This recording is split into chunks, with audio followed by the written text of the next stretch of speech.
Class 12-এর ইতিহাসের স্টুডেন্টসদের আমার চ্যানেলে ওয়েলকাম। 2025 সালে জাদুঘরের প্রকারভেদ সম্পর্কে লেখো বা বিভিন্ন প্রকার জাদুঘরগুলিকে নিয়ে লেখো, এই বড় প্রশ্নটা আসার খুব সম্ভাবনা রয়েছে। তো তোমাদের কাছে যার যে বইই থাকুক না কেন, এই ভাগগুলো কিন্তু অবশ্যই তুলে ধরতে হবে। যেমন দেখো, প্রথমটা হচ্ছে সাধারণ জাদুঘর, 2 নম্বর হচ্ছে কলা জাদুঘর, 3 নম্বর হচ্ছে ঐতিহাসিক জাদুঘর, আর 4 নম্বর হচ্ছে বিজ্ঞান বিষয়ক জাদুঘর। এবার প্রত্যেকটা ভাগের আবার কতগুলো করে শাখা রয়েছে। যেমন সাধারণ জাদুঘরের মধ্যে পড়বে বহুমুখী জাদুঘর, শিশু জাদুঘর, বিশ্ববিদ্যালয় ও কলেজ জাদুঘর।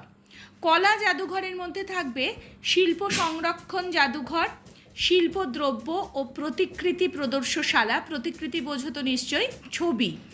আধুনিক কলা জাদুঘর, লোককলা ও কারুশিল্প জাদুঘর। আচ্ছা, ঐতিহাসিক জাদুঘরের মধ্যে প্রত্নতাত্ত্বিক জাদুঘর, ব্যক্তি বিষয়ক জাদুঘর, রাজপ্রাসাদ জাদুঘর, স্মৃতি জাদুঘর।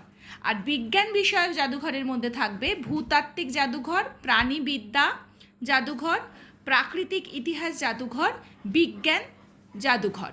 তো এই ভাগগুলো এবং এরা মানে কাকে বলছে, এগুলো বলতে কি বোঝাচ্ছে, এবং প্রত্যেকটার একটি দুটি করে উদাহরণ দিয়েই তোমাদের কিন্তু বড় প্রশ্নটা তৈরি করতে হবে।